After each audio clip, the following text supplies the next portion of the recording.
ஒளிப்பதிவு திருத்த மசோதாவுக்கு நடிகர் சூர்யா எதிர்ப்பு தெரிவித்துள்ளார். ஒரு நூலகம் கூட இருக்காது ஒரு கிராமத்துல, ஆனா 2 டாஸ்மார்க் இருக்கும்.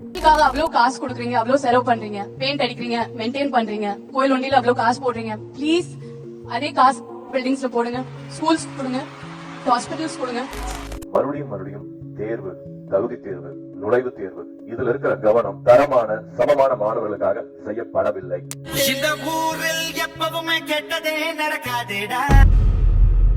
சமூக பொறுப்பாளர்கள் எங்கே அப்படிங்கிற கேள்வியை எடப்பாடி பழனிசாமி அவர்கள் கேட்டிருக்காங்க. அரசியல் புயலில் இந்த சமூக பொறுப்பாளர்கள் அப்படிங்கிறவங்களுக்கு ரொம்ப பெரிய முக்கியத்துவம். அதுவும் போன ஆட்சியில் நிறைய பேர் வாய் கிழிய பேசுவாங்க, ட்விட்டரில் சும்மா கருத்துக்கள் தெரிவிப்பாங்க.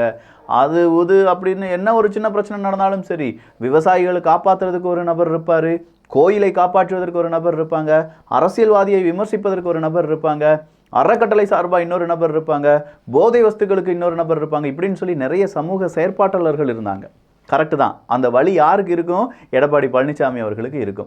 எடப்பாடி பழனிசாமி அவர்களுடைய ஆட்சியை விமர்சித்த சமூக பொறுப்பாளர்கள் இன்னைக்கு போதை அப்படிங்கிறது இவ்வளோ தூரம் கிடைச்சிட்டு இருக்கே, நம்ம தமிழகத்தில் நிறைய பேர் போதைக்கு அடிமையாக இருக்காங்களே, அதெல்லாம் எதிர்த்து எந்த சமூக பொறுப்பாளர்களும் இன்னும் வாய் திறக்காமல் இருக்கீங்களே, வாய்க்கு இப்படி யாருப்பா உங்களுக்கு பூட்டு போட்டு விட்டது, இல்லை என்ன மட்டும் பேசுறதுக்கு யாருப்பா உங்களுக்கு காசு கொடுத்ததுங்கிற மாதிரியான பேச்சுக்களை இன்னைக்கு எடப்பாடி பழனிசாமி அவர்கள் கேட்டிருக்காங்க.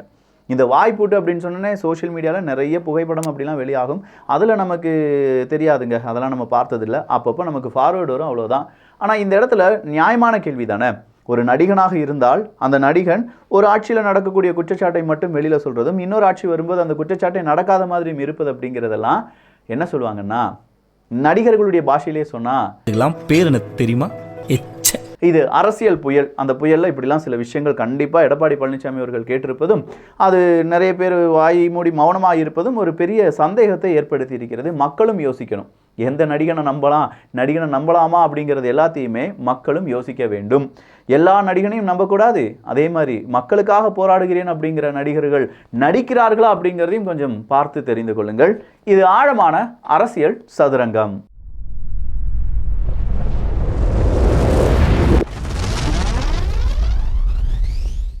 ஆனால் ஒன்றியா, ஒரே ஒரு நடிகனுக்கு மட்டும் ரொம்ப பெரிய அளவில் ஹேட்ஸ் ஆஃப்யா. அது யார் அப்படின்னு பார்த்தீங்கன்னா ரஜினிகாந்த் அப்படிங்கிற அந்த தலைவனுக்கு தான்.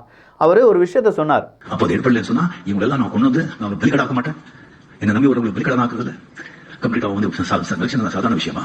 எவ்வளோ பணம் அவன் கடன் வித்து, முன்னாடி தாலி வித்து, வீடு வித்து, அவன் வருவான் இல்லை. இது நடக்கல வச்சுங்களேன், சும்மா நாங்கள் வர அரசு இருக்கு 15% 20% சும்மா ஓட்டு பெரிய இதுக்கு நான் வருமா தெரியாது. என்னை நம்பி வர்றவனை நான் அடமானம் வைக்க முடியாது. என்னை நம்பி வர்றவன் அவனுடைய கை காசை போட்டு லட்சக்கணக்கான ரூபாயை செலவழித்து எலெக்ஷனில் வந்து நிற்பான். அவனுக்கு போய் இல்லைப்பா இத்தனை சீட்டுக்கு இல்லை 15% ஓட்டை பிரிக்கிறதுக்கு மட்டும் நான் கட்சியை தொடங்குறேன்னா நான் எதுக்கு கட்சியை தொடங்கணும்? எல்லாரும் அதே மாதிரி தானே செஞ்சுட்டு இருக்காங்க. 1000 பேர் என்ன வேணாலும் பேசிட்டு போகட்டும் அப்படின்னு சொல்லி ஒரு வார்த்தையை சொன்னார் பார்த்தீங்களா. இன்னைக்கு அடமானம் வைக்கக்கூடிய நிலைமையில தான் நிறைய பேர் இருக்காங்க. நிறைய பேர்னா நிறைய பேர் யாருன்னு நீங்களே புரிஞ்சுக்கோங்க. தலைவர்களுடன் கூட்டணி வைக்க மாட்டோம் என்று கண்டிப்பாக சத்தியம் செய்து கொடுக்கலாம். திருடர்களுடன் கூட்டணி வைக்க மாட்டேன் என்று தைரியமாக சத்தியம் பண்ணி கொடுக்கலாம். உங்க வீட்டு பிள்ளையா நினைச்சு எல்லாரும் என்னை மன்னிச்சிருக்க. உண்மையா மக்களுக்கு சேவை செய்ய போறேன், நான் ஒரு மாற்று அரசியலை கொண்டு வர போறேன், மிகப்பெரிய அளவில் உங்க முன்னாடி வெளிச்சத்தை கொண்டு வர போறேன் அப்படி இப்படின்னு சொல்லிட்டு இருந்தவங்க எல்லாருமே இன்னைக்கு ஒரு ராஜ்யசபா சீட்டுக்காகவோ இல்லாட்டி நான் தேர்தல் பரப்புரை மட்டும் செய்ய போறேன், இந்த எலெக்ஷன்ல நிக்கல அப்படின்னு சொல்றது எல்லாமே அடமானம் வைத்ததற்கான ஒரு துல்லியம் தான். ஏன் அப்படிங்கிற அடுத்த கேள்வி வரலாம். மிகப்பெரிய அளவில் இப்போ என்ன சொல்கிறாங்க, ஆளும் கட்சியுடன் நாங்கள் வந்து துணை நிற்பதற்கு மிகப்பெரிய ஒரு தைரியம் வேண்டும் அப்படின்னு சொல்லி கேட்குறாங்க. இந்த தைரியம் ஆளும் கட்சியுடன் துணை நிற்பதற்கு கிடையாது. ஆளும் கட்சியும் எதிர்கட்சியும் நீங்கள் வேண்டாம் அப்படின்னு சொல்லிட்டு தான் உங்களுடைய கட்சி பாதைக்கு நிறைய பேர் வந்திருந்தாங்க.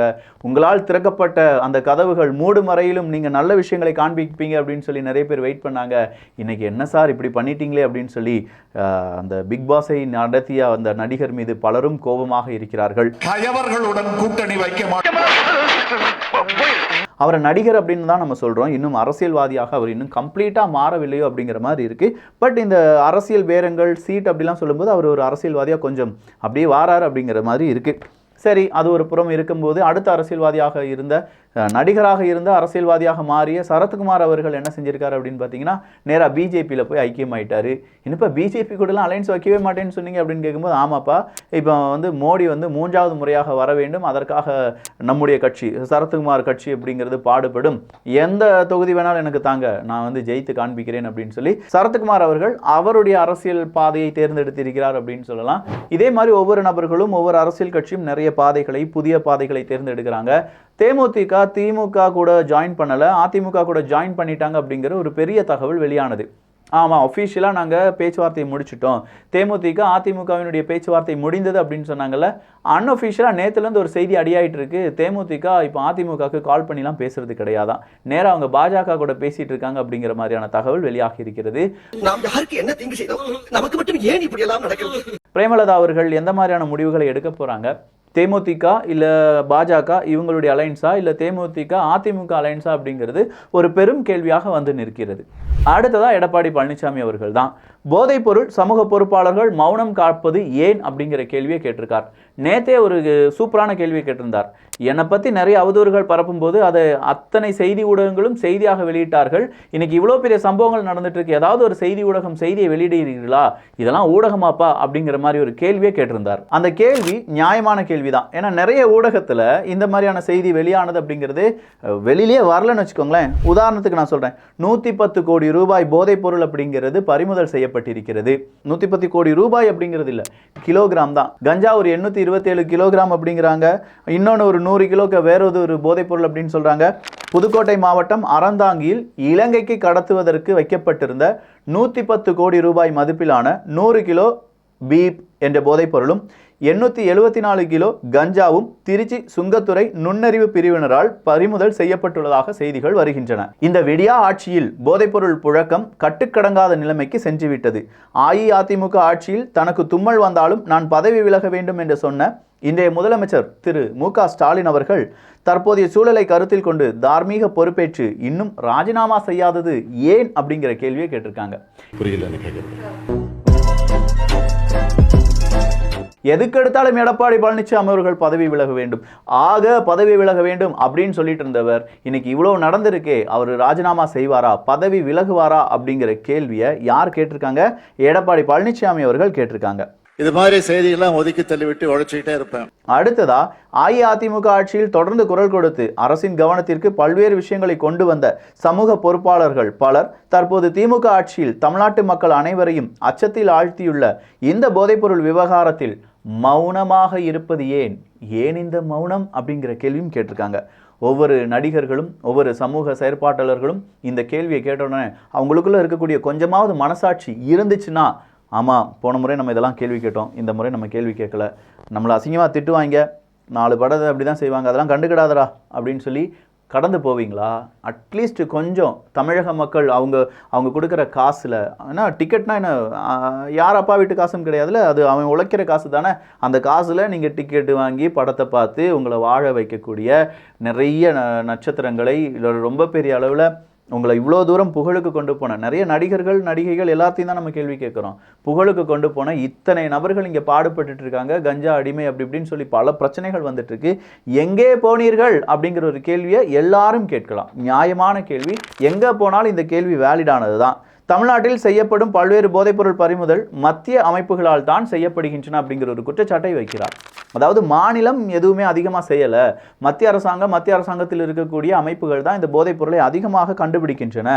தமிழ்நாடு காவல்துறை கும்பகர்ண தூக்கத்தில் இருக்கும் விடியா முதல்வரை போலன்றி. என்னையா இப்படி சொல்லிட்டீங்க, நல்ல வேலையா நீங்க சொன்னீங்க, இதெல்லாம் நாங்கள் சொல்லியிருந்தோன்னா எங்கள் மேலே கேஸ் போட்டுருவாங்க அப்படிங்கிற மாதிரி மக்களுடைய குரலும் இருக்கிறது. துரிதமாக நடவடிக்கை. வில்சன் அவர்கள், எம்பி வில்சன் அவர்கள் கேஸ் போடுறேன்னு சொன்னார். பாருங்க, எடப்பாடி பழனிசாமி அவர்கள் மீது தான் நீங்கள் முதல் முறையாக கேஸ் போடணும். நம்ம முதல்வரை கும்பகர்ணன் அப்படிங்கிறார், தூங்கிக்கிட்டு இருக்காரு, போதைப் பொருளை பற்றி அவர் இன்னும் பேசலை, போதை தடுப்பு மையத்தை பற்றி அவர் அதிகமாக பேசலை, ஜாபர் சாதிக்கை பற்றி பேசலை அப்படின்லாம் அவர் சொல்கிறார். தமிழ்நாடு காவல்துறை பற்றியும் கேள்விகளை கேட்டிருக்கார். துரிதமாக நடவடிக்கை எடுத்து போதைப் பொருட்கள் அற்ற தமிழ்நாடு என்ற நிலையை எட்டுவதற்கான அனைத்து நடவடிக்கையும் மேற்கொள்ள வேண்டும் என கேட்டுக்கொள்கிறேன். போதை பொருள் அப்படின்னு வந்துச்சுன்னா நான் சர்வாதிகாரியாக மாறி விடுவேன் அப்படின்னு சொன்னதும் மு.க. ஸ்டாலின் அவர்கள் தான். ஸோ நம்ம முன்னாடி அவர் ஒரு வாக்குறுதியை கொடுத்திருக்கிறார். எந்த விதத்தில் போதைப்பொருள் வந்தாலும் அதை தட்டி கேட்பேன், மக்களை பாதுகாப்பேன் அப்படிங்கிற வாக்குறுதியை கொடுத்திருக்கிறார். அந்த வாக்குறுதிக்கு என்ன வேல்யூ இருக்கு, அந்த வாக்குறுதி கொடுத்த வாக்குறுதி என்னவானது அப்படின்னு சொல்லி எடப்பாடி பழனிசாமி அவர்கள் மட்டும் கிடையாது, இன்னைக்கு தமிழ்நாடே கேட்டுட்டு இருக்காங்க.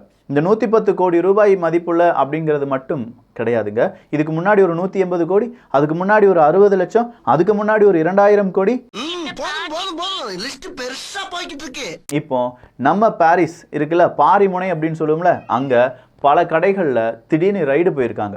அந்த ரைடில் 35 லட்சம் மதிப்புள்ள தடை செய்யப்பட்ட சிகரெட் பறிமுதல் செய்யப்பட்டிருக்கிறது. பாருங்க, சிகரெட் பறிமுதல் செஞ்சிருக்காங்க. அதுவும் நேற்று தான் நடந்திருக்கு. சரி, இவ்வளோதான் நியூஸா அப்படின்னு பார்த்தா கிடையாது. வேனில் பாடல் ஒலி அதிகமாக இருப்பதாக கூறி காரில் வந்த நாகர்கோயில் சேர்ந்த போதை வாலிபர்கள் வேனை வழிமறைத்து தாக்குதல், 2 பேருக்கு மண்டை உடைந்து காயம் அப்படின்னு சொல்லி ஒரு செய்தி. அங்கேயும் என்னதான் விளையாடுது, போதை. மிகப்பெரிய அளவில் நம்முடைய சமூகத்தை சீர்கேடாக்கி வருகிறது இந்த போதை பழக்கம். உடனடியாக இதை இரும்புக்கரம் கொண்டு சர்வாதிகாரியாக மாறி நம்முடைய முதலமைச்சர் மு.க. ஸ்டாலின் அவர்கள் இதை தடுப்பார் அப்படின்னும், அதை தடுத்த பிறகு மிகப்பெரிய அளவில் மாற்றம் தமிழ்நாட்டுக்கு வரும் அப்படிங்கிற நம்பிக்கை நமக்கு இருப்பதனால் இந்த செய்தியை நம்ம வெளியிடுறோம். இந்த செய்தியெல்லாம் மெயின் ஸ்ட்ரீமில் வந்திருந்ததுன்னா போதையால் இவ்வளோ பேர் பாதிப்படைஞ்சிட்டு இருக்காங்க அப்படிங்கிறது நம்ம எல்லாருக்கும் தெரியும். எம்பி அவர்கள் சொல்கிற மாதிரி போதை முழு கட்டுப்பாட்டிலாம் அப்படிலாம் இருக்காங்கிறது மக்கள்கிட்ட கேளுங்க. நீங்கள் சொன்னால் மட்டும் போதாது, நீங்கள் சொல்கிறத விட மக்கள்கிட்ட கேளுங்க. யார்கிட்ட வேணாலும் சும்மா போகிற ஒருத்தரை கூப்பிட்டு, எப்பா இந்த ஊரில் போதை குறைஞ்சிருக்கா கூடியிருக்கா அப்படின்னு சொன்னால், என்னையா பேசிகிட்டு இருக்க, அங்கே பாரியா அந்த இடத்துல அவன் போதையில் விழுந்துட்டு இருக்கான்யா, அந்த தெருவில் போகாதில் அங்கே அப்படி தான் போக பிடிச்சிட்டு இருப்பாங்க அப்படின்றாங்க. டோப் அடிக்கிறாங்கடா அப்படிங்கிறாங்க. கொஞ்சம் பேர் அதுக்கு வேறு வேறு பேர் போட்டிருக்காங்கயா, கம்முங்கிறாங்க, பபுளுங்கிறாங்க, அது வந்து அந்த சைடுங்கிறாங்க, திடீர்னு பார்த்தா அதுக்கு ட்ரையாங்கிளுங்கிறாங்க, என்னெல்லாமோ பேர் போட்டு அழைக்கிறார்கள்.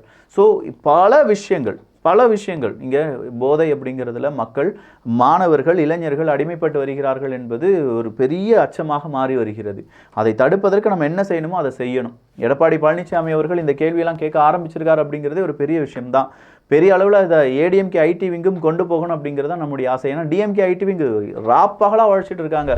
ஏடிஎம்கே மேலே குற்றத்தை சுமத்தி பாஜகவினுடைய வழக்கறிஞர் தான் இந்த யார் அந்த ஜாபர் சாதிக்கை விடுதலை செய்ய வைத்தார் அப்படின்னு சொல்லியும், ஏடிஎம்கே பாஜக கூட்டணி காலத்தில் தான் ஜாபர் சாதிக்கு ரொம்ப பெரிய அளவில் உயர்ந்து நின்றார் அப்படின்னும் அதெல்லாம் டிஎம்கேனுடைய ஐடி விங் பகிர்ந்து வருகிறார்கள். அதுக்கு கீழே போய் கருத்துக்களை பார்த்தா 2013, 14, 15, 16, 18 இந்த வருஷங்களுக்குள்ள நடந்த விஷயங்களை டிஎம்கே ஐடி விங் பேசுறீங்கல்ல, 2021 ஏன்பா அவனை கொண்டு கட்சியில் சேர்த்த, ஏன் அவனுக்கு ஒரு முக்கியமான பொறுப்பை கொடுத்த அப்படிங்கிற கேள்வியெல்லாம் கேட்டுட்டு இருக்காங்க. அது வேற தினுசான கேள்வி வச்சுக்கோங்களேன்.